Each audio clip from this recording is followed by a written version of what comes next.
আজকে ইফতারে আমার জামাইয়ের আবদার ছিল চিকেন চাপ প্লাস চালের গুঁড়ার রুটি। হ্যালো, আসসালামু আলাইকুম, কেমন আছেন সবাই? আশা করি সবাই ভালো আছেন। ভিডিওটি সম্পূর্ণ দেখবেন, আশা করি আপনাদের ভালো লাগবে। সো আমি আর এক মুহূর্ত দেরি না করে চলে আসি আমার কিচেনে। এসে সবগুলো উপকরণ আমি আগে রেডি করে নিয়েছিলাম, কেননা উপকরণ রেডি থাকলে রান্না করতে একটু দেরি হয় না।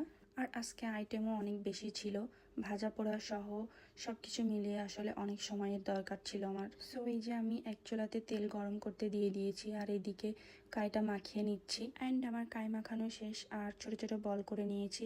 এখন হচ্ছে রুটি বেলার পালা।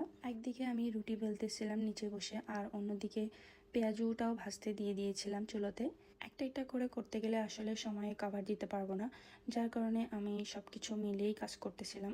অ্যান্ড এই যে আমার সবগুলো রুটি বেলা হয়ে গিয়েছে, আর এদিকে পেঁয়াজুও হয়ে গিয়েছে প্রায়। এরই মধ্যে আমি সাইলের বাবাকে ডাক দিয়েছিলাম, কেননা সময় অনেক কম ছিল। তো আমি বললাম, তুমি আমাকে একটু হেল্প করো, এগুলো ভাজো আর রুটিটা ছেঁকে দাও। অ্যাকচুয়ালি ইফতারের লাস্ট মোমেন্টে আম্মু কল দিয়ে বলতেছে তোরা এদিকে চলে আয়। তো আমার তো এদিকে প্রায় সব কিছু রেডি হয়ে গেছে। তো আমি ভাবলাম তাহলে এগুলো নিয়ে আমাদের ওখানে চলে যাই, সবাই বসে একসাথে ওখানে খাবো। সো আমরা ট্রাই করতেছিলাম যত আর্লি সম্ভব যেন হয়ে যায় সব কিছু।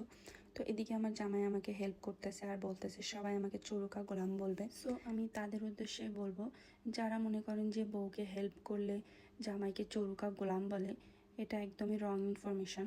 যাদের থট এমন তাদের উদ্দেশ্য করে বলবো, বউকে যদি এক গ্লাস পানিও ঢেলে দেন রান্না করার সময়, তার জন্য যে ব্যাপারটা কতটা হেল্পফুল আর মানসিক একটা শান্তি দেয়, এটা আপনারা বুঝবেন না। আর আমাদের ইসলামেও বলা আছে বউকে হেল্প করলে অনেক সওয়াব হয়। এনিওয়ে, আমার ইফতারি রেডি, এখন হচ্ছে টিফিন বক্সে ভরার পালা। তো আমি আর সময় নষ্ট না করে তাড়াতাড়ি করে সব কিছু বক্সে ভরে নিয়েছিলাম। ইফতারির আর জাস্ট কয়েক মিনিট বাকি ছিল, তো আমি তাড়াহুড়ো করতে যাই ঘেমে পুরা শেষ হয়ে গিয়েছি। বাসা থেকে বের হয়ে গিয়েছি, হঠাৎ মনে পড়ছে আরে শরবতই তো নেই নাই। আবার ব্যাক করছি, করে তাড়াহুড়ো করে আবার শরবতটা বোতলে ঢেলে নিয়ে চলে গিয়েছিলাম। আসলে তাড়াহুড়ো করে করতে গেলে কোনো কাজই ঠিক মতো হয় না, সব কিছুতে ভুল হয়ে যায়। দেন আমরা তাড়াতাড়ি গাড়িতে উঠে চলে আসি আমার শ্বশুর বাড়ি। অ্যান্ড এই যে আমরা ইফতারি করতেও বসে গিয়েছি। সো আজ এই পর্যন্তই, আল্লাহ হাফেজ, সবাই ভালো থাকবেন, আমাদের জন্য দোয়া করবেন। আবার দেখা হবে নতুন কোনো ব্লগে ইনশাল্লাহ।